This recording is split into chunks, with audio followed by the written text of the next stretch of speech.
Well, I think that's where authenticity comes in. You can't fake it. I think that's the greatest thing about football. A fraud will be exposed. If you are a fraud, you will be exposed and you will be torched because you have 53 alpha males trying to shine. 13 seasons of professional football can go by in a flash, and I was grateful for every second of it. This game gave me everything, not without taking a few pieces of me along with it.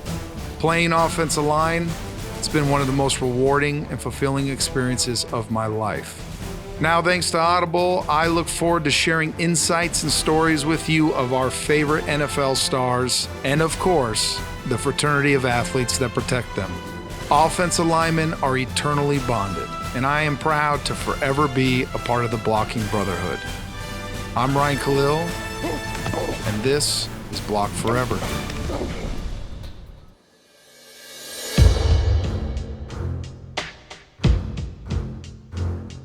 Welcome to another episode of Block Forever. I'm your host, Ryan Kalil. I appreciate you tuning back in with me and going on this journey. Kind of feels like a rookie season again for me, learning how to do this interview stuff, but I'm having a blast learning.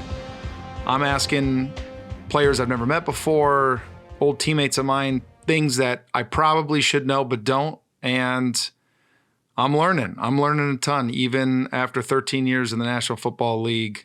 On today's episode, I got to talk with one of the game's all-time favorite defensive ends and mullets, a guy I believe will be enshrined in the Hall of Fame in the not-too-distant future. I'm talking about former All-Pro defensive end Jared Allen.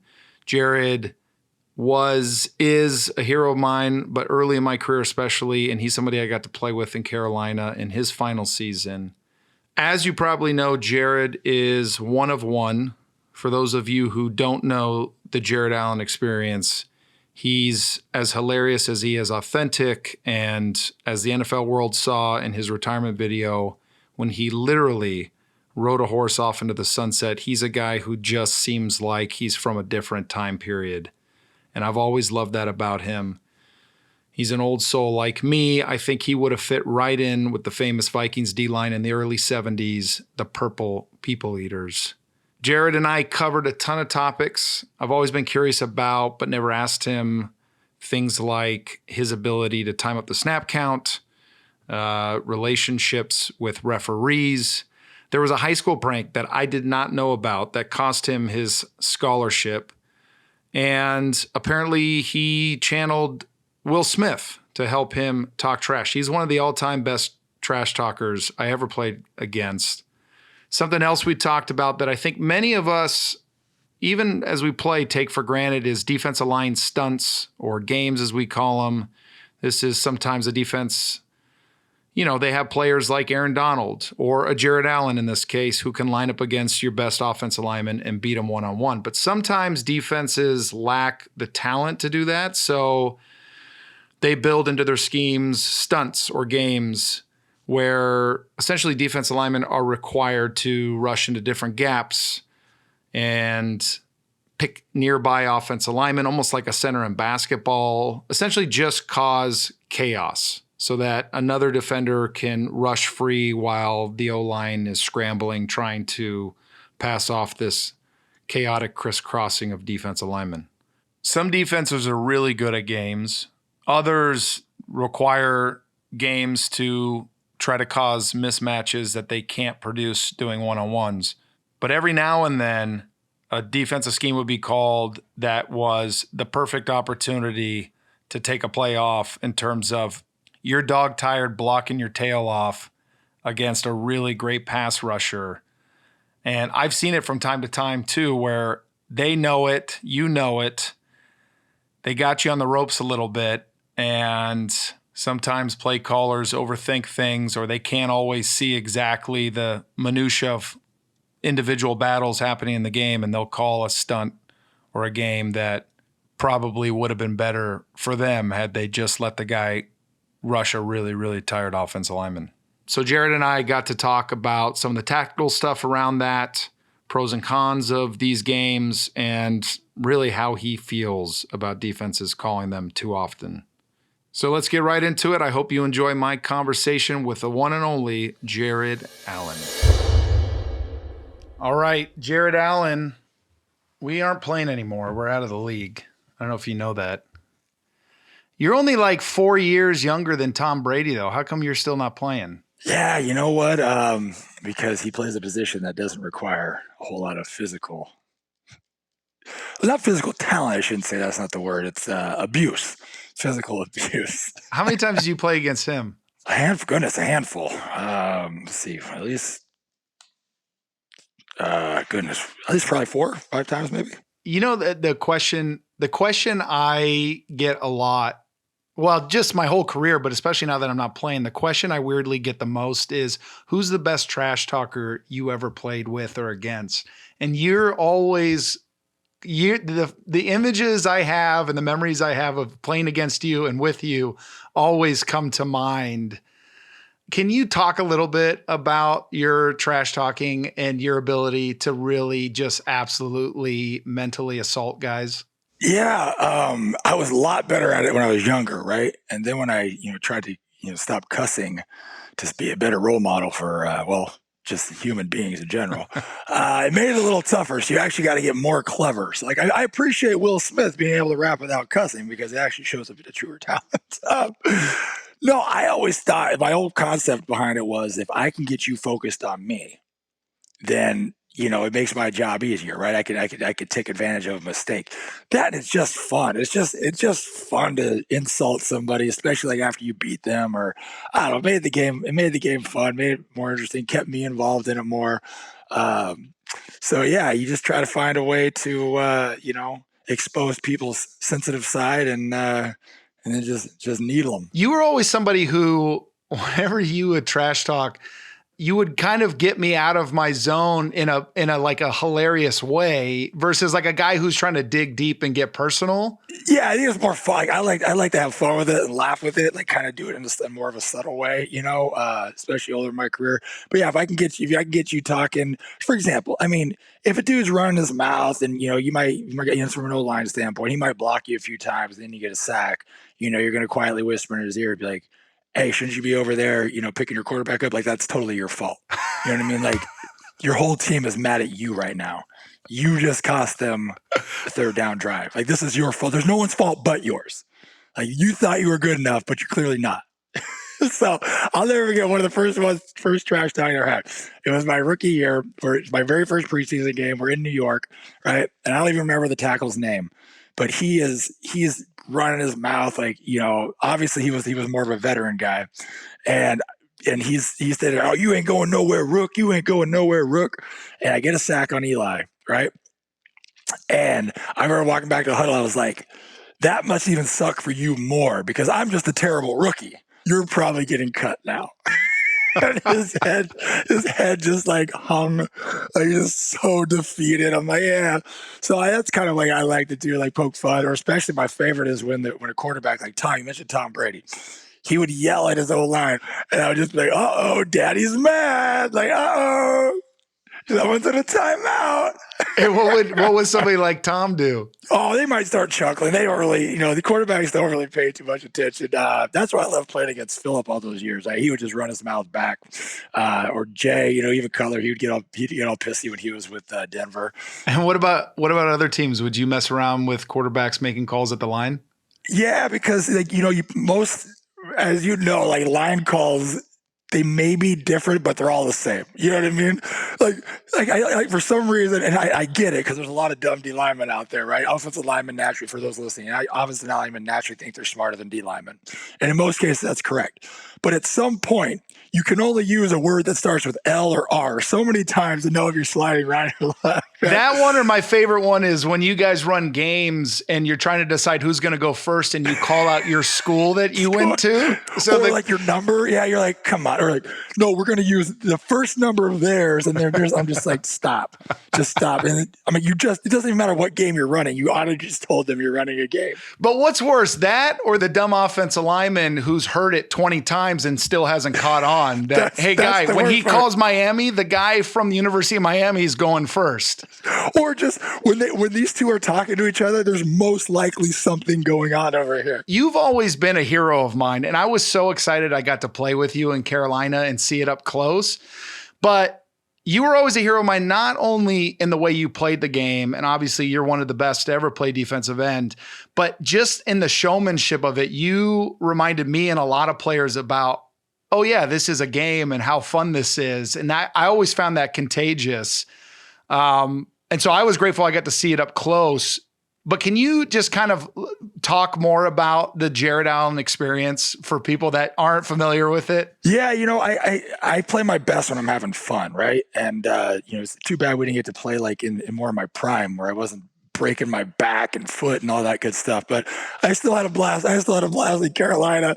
All that. It was obviously phenomenal. I tell everybody, I said that was the greatest way to end your career with such a great locker room because you guys literally made it fun. Like that was coming from, my last year in Minnesota when we were just, it was brutal. But I regress. But yeah, so I always play my best when I'm having fun, right? And I think it is a game, and I can't personally take myself too seriously.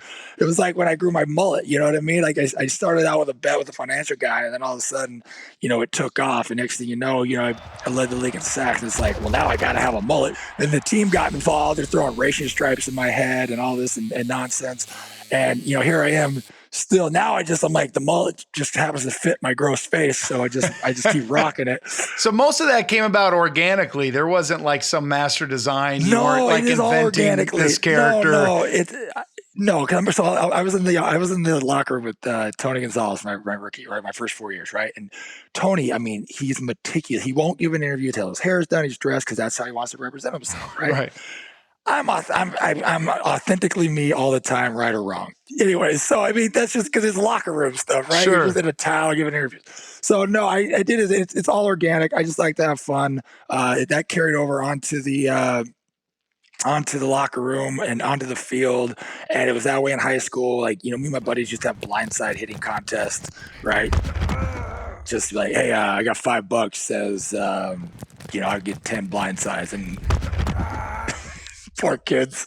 So yeah, I don't know. It's just how I knew how to play. I knew how to have fun, and that was just, it was infectious. It was contagious, and I think part of it was I'm serious now. I had so much respect to the fact that there's tens of thousands of people paying their hard-earned money to come watch us play a game, right? And so I feel like if I'm not giving my all, right? If they don't see that I'm thoroughly enjoying what I'm doing, like what am I? If I shouldn't be out here, right? I should be doing something else. And so yeah, I was a meat stick, and I just went that way. It's funny. I'm in production now, and people always ask about that transition, but I always argue we've always been in the entertainment business on arguably one of the biggest, highest rated TV shows of all time, and you did that to the max. I see a lot of other players try to be that, but guys can't handle it. I'm curious, like, how do you perform? How do you maintain that kind of energy? How do you maintain that kind of persona and do it consistently, regardless of how you're playing as an individual or how your team's doing? Well, I think that's where authenticity comes in, right? You can't fake it. I think that's the greatest thing about football and sports in general, but more so in football, is a fraud will be exposed. You know that more than anybody in the locker room. If you are a fraud, you will be exposed and you will be torched because you have 53 alpha males all trying to shine, right? And Right. So, and then that pecking order has to take place. But no, I think to me, it was a passion for the game. And then it has to be authentic. If a guy, it's like, I'll never forget when they started doing the mass celebrations, they started allowing 2 or 3. And it's like, if something's too rehearsed, and you got 57 guys showing up and they're doing something, you're like, okay, this isn't spontaneous. You guys spend more time practicing this. Like, you know what I mean? Like, right. Come on, just do something spontaneous that relates to you and get over with. Are you still watching the game a lot right now? Not a whole lot, like enough to keep up, right? Enough to try to catch a few games here and there. Enough to see where the game's going and enough to actually see there's actually a good young group from a pass rush standpoint in the NFL right now that I think are carrying the torch well. And I think we're starting to see football honestly kind of shift more so back. I think everybody was so worried, at least myself, you see the success of the RPO game with all these running quarterbacks. And I think they've found out a cool way to marry a little bit of the old school with the new school, and it hasn't gotten so much to college football towards, the old run and gun or whatever. But so I think it's becoming a little more fun to watch because you're seeing some more physical battles going on, and you're seeing some new teams pop up that are dominating. Something I always remember of you, and I heard this a lot too before you came to Carolina, that, you know, when I was asking around about you, obviously from a personal standpoint, everybody had nothing but the best things to say. From a player standpoint, I heard mixed reviews about how you played the game and just your absolute rejection to be a robot. A lot of times you went with your gut and instinct, and 9 times out of 10 you were right. And every now and then, though, you gambled and it hurt. And that's the kind of negative thing that I would hear about you. That's a way that I played a lot too. And I kind of took that to heart when I heard somebody say that in a negative way, which is like, you're on the field, you have a feel for the game in a way that sometimes the designs don't allow for you to always be married to. Yeah. Well, as you know, and for people that don't, football has a rhythm to it, right? The game has a rhythm. The line between success and failure is thin. You know, there's a lot of great players in the league that are Jags, right? They're just guys. They hold their point of blocks. They do what they're told. They are robots in their scheme, and that's fine. For me, I was never coached that way. I was never taught that way. I'll never forget Coach Vermeil. You know, he's really what set that loose. We were in training camp or something, and I was holding the C gap, right? And the ball came through the B gap, and I could have fell back and made the tackle, and I didn't. And they got like 5 or 6 yards in about it. The linebacker got blocked too, so it was. And he came and he chewed me. He's like, "Why didn't you make that tackle?" I was like, "Well, it was my gap." You know, and he goes, "Listen," he said, "listen here, son. The best way you help our team is by being the best defensive end you can play." He said, "Football is an individual sport. You make every single play that you can possibly make, and that's how you help our team win." And I was like, enough said. Here we go. and I did. Listen, I'll be the first to admit I was a very selfish player. But again, within the scheme, I'm never going to buck the system. I'm never going to expose my guys. And I think people knew my heart. They knew the energy I was putting in. You can ask anybody, at least I hope you can ask anybody I ever played with. Nobody hates losing more than me. So for me, it was, I think I built up that trust to be able to take some of those shots. Sometimes too, doesn't it feel like coordinators especially get in their own heads and they make the game way more complicated than it has to be? I can tell you many a times that we're driving or we're in the middle of a really, really tight game and we're in passing situations and I'm exhausted and I'm begging for God not to have to do another one-on-one. And they call a game and these guys are running around sideways. Yeah. And I'm thanking the football gods for it. I mean, how much did that ever drive you mad where you're like, I know this guy's exhausted. I got his number and you're going to have me mess around and do what? Just let me go. I call him off. You know, myself and the leaders on the we were the quarterbacks of the defense. Like if I see something, I've been around long enough, you know, to where I'm gonna make the right call. So yeah, I would call games off.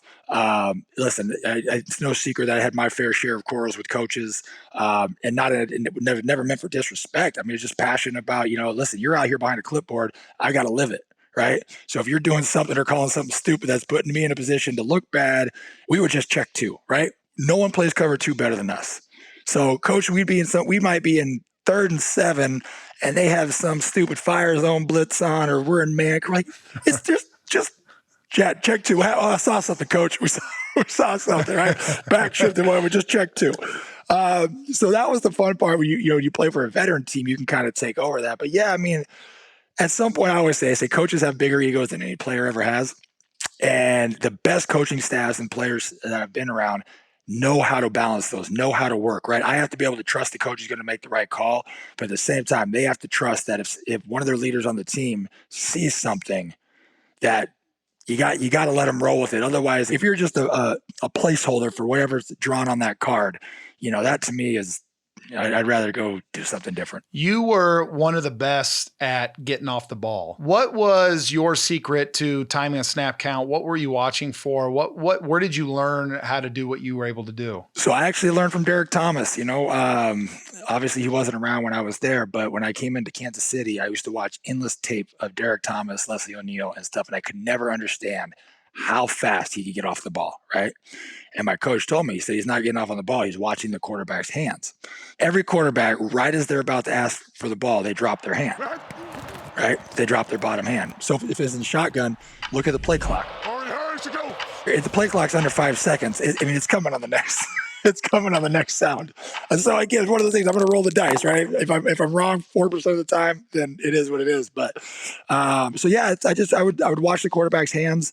I would take every inch of that ball until till the side judge or line judge told me to back up. That's so funny. I always forget about that part of it. The line judge. There's talk about the games within the game.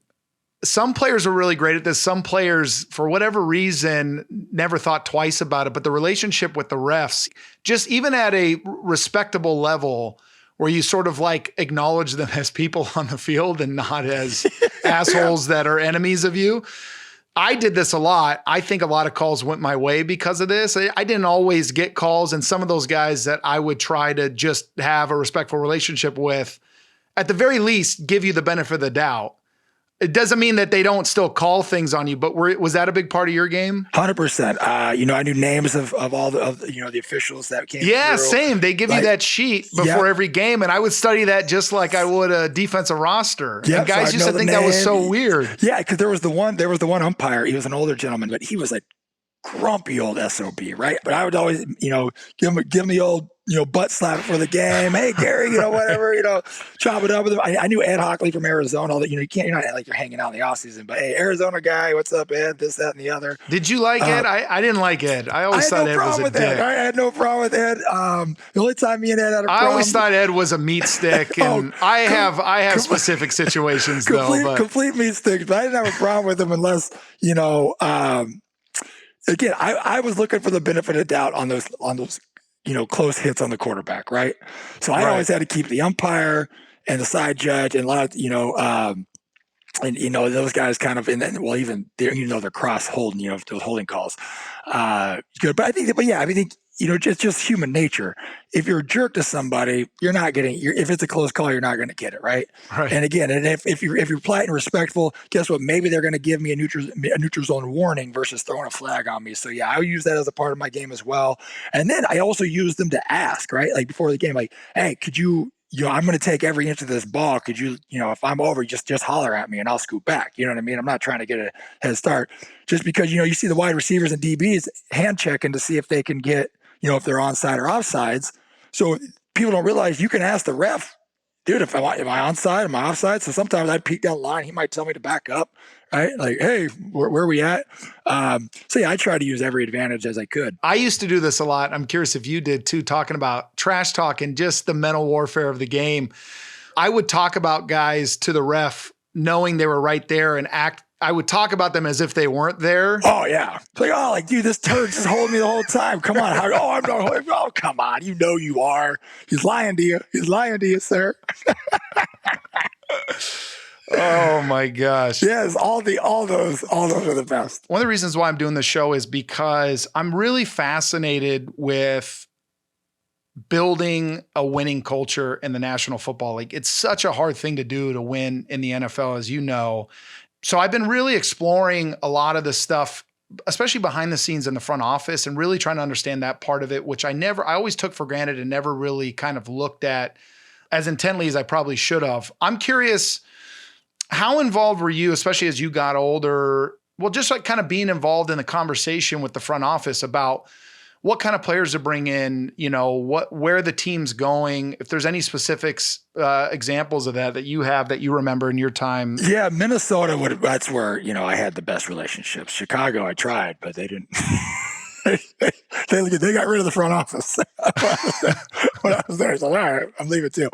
It wasn't necessarily an exact say on who could come in, but I think they after, at our exit interviews and stuff, a handful of us would have extended conversations on what we felt we needed from a coaching standpoint, what we felt we needed from a player standpoint, and then what we felt we needed from a bigger thing from a cultural standpoint in the locker room. And my input on that is on every great team I'd ever been on is you have to have veterans, right? Some people want to go young. Some people want to go, you can't have too many old guys because you're all going to be stubborn thinking you know how to do it, right? You got to have some key veterans and first of all, they got to be ballers, right? They got to be able to play.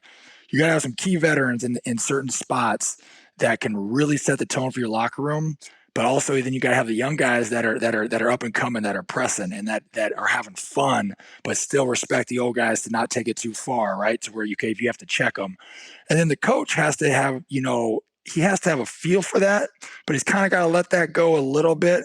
But at the same time, we all got to respect, hey, listen, it's coach's team. We're going to roll like that. So those are the dynamics that I always found work. And when those dynamics got out of shift, when you were too young, it was a run amok, right? Because then you had the older guys, splitting off like, man, I don't know what these crazy kids are talking about. I got, kids at home, wife at home, this kind of the other. And then when you got, like you said, when you got too old, it was like, now you got a bunch of old dude just bitching about everything in the locker room. This kid don't know what the heck he's talking about. And then if you had a coach that was too pressing and too overly involved in the locker room, the players never felt they had the space to unleash. Right? You got to have safe places for the players just to kind of unleash and say what they want to say. So, I was fortunate to be able to have input as far as how I wanted to be coached. Defensive guys of who I thought where a lot of times, to be honest, people think it would be D-line stuff, but never was the D-line stuff. I usually had more comments on what was going on in the back end because the back end directly related to me. Like we had some guys be up in the office, like, you guys have got to do something. Like, you can't expect me to do my job if we got guys running free in the back end. You know what I mean? So, like I said, I got to sneak into there a little bit, but yeah, I think it's a very interesting dynamic, and I think the best teams allow certain players at key positions to have that input. You look at what Tampa Bay did, right? Tom Brady went down there and basically said, hey, this is the culture I want. This is the culture I need. Give me these key pieces. And, if they would have had egos, they wouldn't have won a championship. Was there a specific time that you did that in Minnesota where you said, hey, we need these specific people? Yeah. I mean, not necessarily specific people, right? I've never said called out, I want this guy. He needs to be here. Obviously, getting Brett when that was on the radar, there was a handful of us. Oh, that's right. You were part of bringing Brett Favre in. Well, when rumor was they came in and told us, like, hey, this is potentially what's going to happen, right? Like, are anybody opposed? Hell no. Not a chance. Who we got to cut to get rid of him? You know what I mean? Well, hold on, back up. I'm curious now about the Brett Favre story. How were you involved in that, and what was that recruiting process like? We were more involved in getting him back in 2010, right? So they came to us like, hey, he's on the fence, and everybody knows we flew down and talked with him, and I was the one that told him to stay retired. Everybody was begging. I was like, Brett, I gotta be honest with you, man. If you want to play, like, if you have nothing to prove, you're if not the one of the absolute greatest, right? I was like, I mean, you got 500 acres down here. I mean, this is heaven. This is the country boys' heaven down here, right? So I was like, if you want to come back and you feel like you still got it, I'll obviously want you. If not, bro, stay retired. Like, honestly. Because, you didn't want it to happen. What happened? You come back and you're kind of half in, or you get hurt, that kind of stuff. Well, what about coaches? Did you ever have pull in the front office on what kind of coach or coordinator you wanted for the defense? I would never say I've had specific, wants. I can say, hey, listen, I want a coach. I'll never forget when our D coordinators, and again, the times they didn't listen to me, necessarily, not that I was right, but it didn't work out well for us. They asked for my input on D-line coach and a D coordinator coming in after Frazier jumped up, and they didn't heed my advice on what I wanted, and so it was what it was. And what do you say, like, in that situation? What are you saying that Jared Allen needs and the defensive line needs? I'm saying, based in that standpoint, when you have a cohesive unit like we had in Minnesota, it's someone that, hey, listen, I don't need anybody to come in here and try to recreate the wheel. I need a manager, right? I need someone that understands what we do, can watch film and give me an honest assessment of what I'm doing right or wrong. But I don't need someone to come in here and try to change techniques. I don't need someone to come in here and think that they're going to overcoach me. I need someone to be a sounding board, manage my reps during the week, and stay out of our way. What's one thing you think fans don't realize about the NFL? Sort of a biggest misconception. First of all, everybody's a millionaire, right? I think they think, everybody gets, paid well, but not everybody is making hundreds of millions of dollars. So I think that's number one. And then number two, I don't think they really understand the depth of work that goes into it. What I would tell people, especially when I was, with the Chiefs and earlier with the Vikings, so you tell people, like, I had 12-hour days, at the facility. You as young guy, you were lifting at 6 a.m.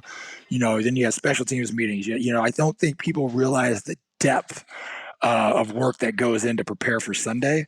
And that's probably the one thing I hear the most. People are like, "Oh crap, that was like a job." I'm like, "Yeah, yeah, you're there. I mean, you're there at least 8 hours a day, grinding, trying to get your body, prepared." I think people see the end result on Sunday, but that grind from Monday to Saturday is real. I just had a vision of you. I was just thinking about in Carolina.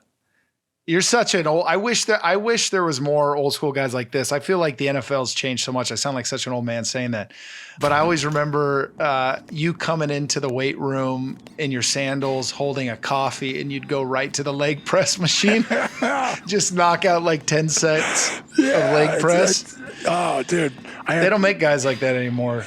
Yeah, the coffee. Everybody. I still now. I feel like I got to go get my throat checked. Everybody's like, "Did you lose your voice?" I'm like, "Just how I talk." I want to back up a little bit. I want to talk about the Jared Allen legacy. Growing up, was football a big part of your life? Oh yeah, it was all it was. What point was the NFL a goal for you? 8 years old. I told my dad when I was 8 years old. I said, "I'm going to play pro football." And most parents are like, "Okay, that's great," kind of disregard it. For right, wrong, or indifferent, my dad was full head steam, and you better eat, drink, and sleep this thing. And to the point to where I wanted to quit. Most of the days I wanted to quit because you have a game and it was like, great game, but this is what you got to fix. This is what you got to do better. So how do you end up at a 1AA school like Idaho State? Yeah, that was tough because I committed to. I was planning on playing at University of Washington, right? That's where I'd get my vertical commitment to, and Pac-10 back in our days when it was the Pac-10 still. Right. And there's not 37 teams in one conference. That's all I wanted to play in. Again, yearbook prank gone wrong, and I ended up losing like 13 offers. It's amazing getting kicked out of school right at the end of your junior year will do that to you. Wait, I don't know the prank story. What happened in high school? Oh yeah, we stole all the yearbooks. And we thought it was funny. The school did not think it was so funny, and I got kicked out of school. They tried to hit me with they threatened me with 7 counts of grand theft because like $3,500 worth of yearbooks were missing. How did that do on the psyche? Did you think you blew it at that point? Was that dream? Was the football dream over or no? No, I was young, right? I'm like, to me, it was an overreaction on both sides. It was a football prank gone right. The football senior, it was a senior prank, football prank. We thought it was funny. Administrators did not think it was so funny. All of a sudden, the well of scholarships at D1 dried up. So you got drafted in the 4th round in 2004. What was that jump like from Idaho State to the Chiefs? I always laugh and say when I went from high school to college, it was like watching film and fast forward. And then it was the same thing again when I went from college to the pros. I was like, holy crap, like this is like, fast forward. But I had to say I was blessed to get some great advice. Lynn Stiles, he came up to me one day, we were in OTAs, and he said, "Jared," and I'd never run with a 2. I'd never been a 2 any time in my life, right? So you're like working on limited reps. You're a mid-level draft pick, so like you're important, but you're not really important. He came up to me and he said, "Listen, Jared," he could probably tell I was probably a little, starstruck in my eyes. He was kind of like glanced around. He goes, "The field is still 120 yards long and 52 and a quarter, 53 and a quarter wide." And he said, "It's just football." And he goes, "If you play long enough, you're eventually going to end up playing against the same people you played in college." He said, "The only difference is it's a different uniform." So he goes, "Once you get past that, it's just football." And so that right there, that really, it really helped me hone in and realize, okay, all I can do now is just continue to try to make my 30 reps better than the guy's 40, just kind of grind that out.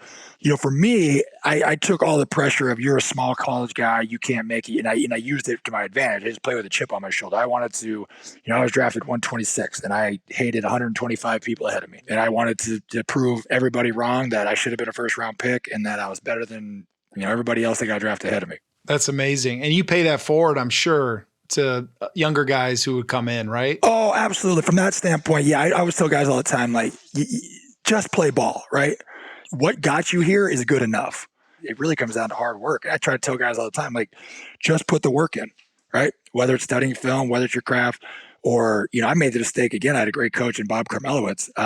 I tried a spin move my second year. I'll never forget. Dwight Freeney was killing people. I'm like, oh my gosh, Dwight Freeney is the greatest. I tried to throw a spin move. I think Brian Waters made this side of my body shut down. And Bob Carmel told me, he goes, don't you ever throw a spin move. You are not that guy. He said, you don't look like Dwight Freeney. You don't run like Dwight Freeney. You have nothing in common with Dwight Freeney. He said, you better watch tape of Jason Taylor, Julius Peppers, this guy. And he was absolutely right. You can't get outside yourself. So I try to tell guys, have one move and a counter, right? Work your progression, work your process. There's no special recipe. It is literally just a technique-driven league. You can look at Aaron Donald, right? He's a monster. And he's not your 6'4" type frame that everybody wants. Hall of Fame, is that something that's important to you? Yeah, I mean I think to be this close and not cross the finish line would suck. So I think, again, I sit there and I'm like, they didn't make me a first ballot finalist to not put me in, right? They're not just going to tease me. So we'll see. I do say, it's not going to change. It's not going to change how I live. It's not going to change my life from the standpoint of, family loving me more. And I make the joke, like, I still going to have to pick up dog crap in the backyard. So my life's not going to change. I think what it does, it solidifies the hard work and effort you put in. It's the highest, obviously, single honor you can get as an individual in our game. I think any player that says they don't care is lying, because everybody should care. Everybody should strive to be the absolute best at what they want to do.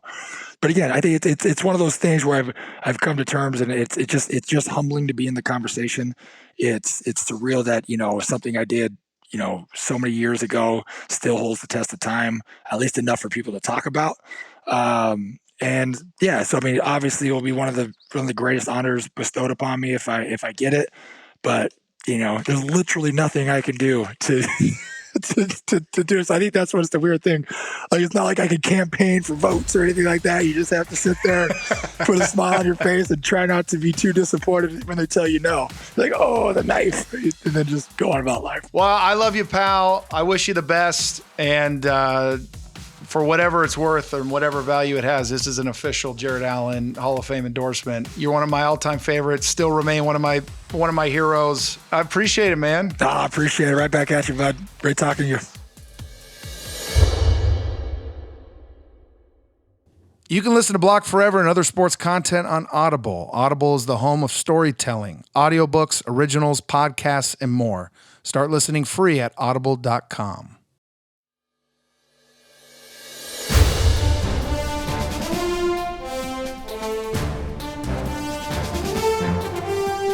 Well, I told you, one of one.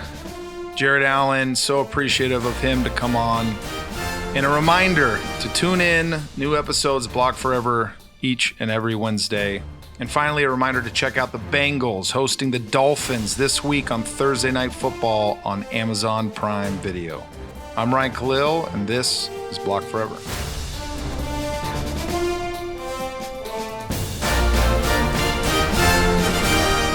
This has been an Audible original production of Block Forever, produced by Fresh Produce and Audiorama. Matt Waxman is our lead producer.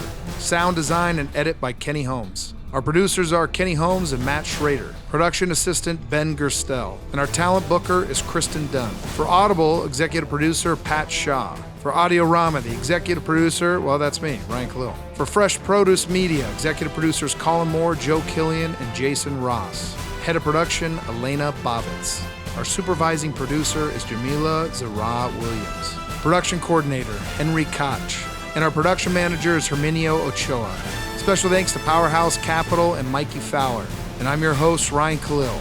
Copyright 2022 by Audiorama Inc. Sound recording copyright 2022 by Audible Originals LLC.